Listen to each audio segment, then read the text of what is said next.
एक इंपॉर्टेंट सूचना है जिस पर आपको नजर रखनी होगी। बेसिकली जैसा कि आपका थोड़े दिनों पहले ही एक सुप्रीम कोर्ट की तरफ से वर्डिक्ट आया था कि एनआईओएस वाले जो हैं, यानी जिन्होंने डीएलएड किया हुआ है, कहाँ से, एनआईओएस से, तो उनको लेकर संशय था कि उनको मान्य नहीं माना जाएगा, है ना। तो उसके बाद से ये कवायद थी कि भाई जो केंद्रीय विद्यालय में जिनका सिलेक्शन हो गया है, क्या उनको माना जाएगा, जो बिहार के अंदर इससे पहले अगस्त में जो भर्ती हुई थी उसमें जिनका सिलेक्शन हो गया, क्या उनको हटाया जाएगा। इन सबको लेकर कवायद थी, लेकिन ऐसा कुछ हुआ नहीं, है ना। बीच में एक केंद्रीय विद्यालय का नोटिस भी वायरल हुआ जिसमें बात थी कि भाई जो बच्चे डीएलएड से, जिन्होंने एनआईओएस डीएलएड से कर रखा है, उनको, है ना, उनके बारे में सूचना से रिलेटेड था कि उन्हें बिल्कुल अलग किया जाए। फिर वो वायरल भी हुआ,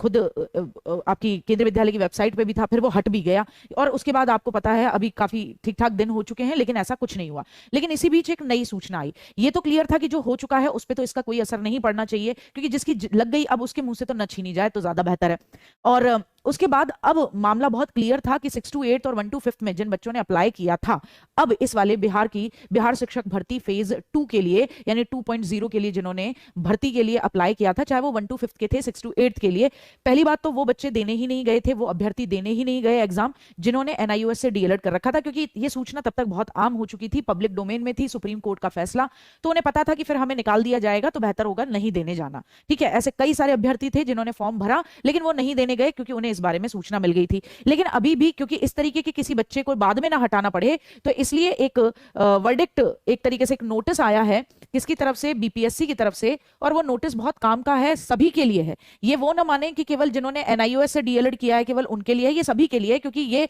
हर उस अभ्यर्थी के लिए है जिसने 1 to 5 या 6 to 8 में अप्लाई किया है। अभी जो पेपर हुए हैं आपके 15 तारीख में, और उससे पहले जो पेपर हुए हैं आपके 6 to 8 का, और आपका 15 तारीख में 1 to 5 का, तो इसमें जिसने भी अभी अप्लाई किया है, जिन अभ्यर्थियों द्वारा डीएलएड के प्रशिक्षणिक योग्यता के आधार पर आवेदन किया गया है, जिन्होंने डीएलएड कर रखा है, तो वो, क्योंकि माननीय सुप्रीम कोर्ट का डीएलएड से संबंधित जो पूरा का पूरा ब्यौरा आया था, इसी के लिए इन बच्चों को कहा जा रहा है कि आप 16 तारीख से 18 तारीख तक आयोग की वेबसाइट यानी कि ऑनलाइन bpsc.bihar.gov.in पर जाकर आपका जो यूजर नेम और पासवर्ड था उससे लॉगिन करके अपने डैशबोर्ड पर एंटर डीएलएड डिटेल नाम का एक पॉपअप आएगा, बटन आएगा, उस पर क्लिक करते हुए अपने डीएलएड की विवरणी देना सुनिश्चित करें। आपने डीएलएड कहां से किया है, क्या वो एनसीटीई से मान्यता प्राप्त है या नहीं है, ये सब देखने के लिए कहा है कि भैया आप दोबारा से वेबसाइट पे जाइए, ऑनलाइन bpsc.bihar.gov.in, यूजर नेम और पासवर्ड जो आपको मिला था उससे लॉगिन कीजिए, डैशबोर्ड पर एंटर डीएलएड डिटेल बटन पर क्लिक कीजिए और अपने डीएलएड की जो जो जानकारी मांग रहे हैं वो सब दीजिए। समय दिया है 16 दिसंबर से लेकर 18 दिसंबर, और कह रहे हैं कि इसे उच्च प्राथमिकता दें, हायर प्रायोरिटी दें, क्योंकि अगर आपने इस 18 तारीख तक में पोर्टल पर अपना विवरण नहीं दिया तो ये आपके सुप्रीम कोर्ट की अवहेलना मानी जाएगी, और उस अभ्यर्थी का फिर वो सीधे सीधे क्या कर देंगे, नामांकन ही रद्द कर देंगे, चाहे आप पास हुए हो चाहे फेल हुए हो। इनका इन शॉर्ट कहना है आपकी आंसर की भी जांचने नहीं जाएगी, हम जांचेंगे ही नहीं, फिर आपको बराबर से बाहर कर देंगे। ये इसलिए है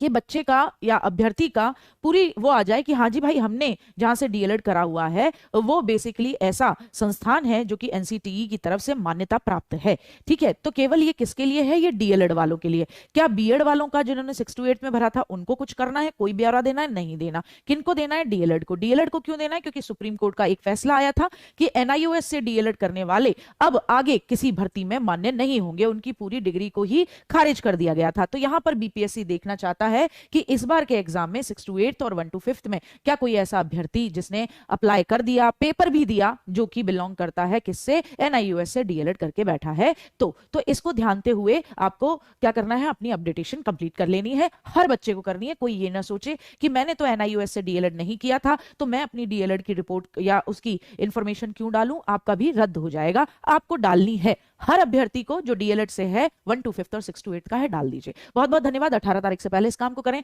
वेबसाइट प्रॉपरली काम कर रही होगी क्योंकि बहुत ज्यादा बच्चे नहीं हैं। बहुत बहुत धन्यवाद, ध्यान रखें अपना।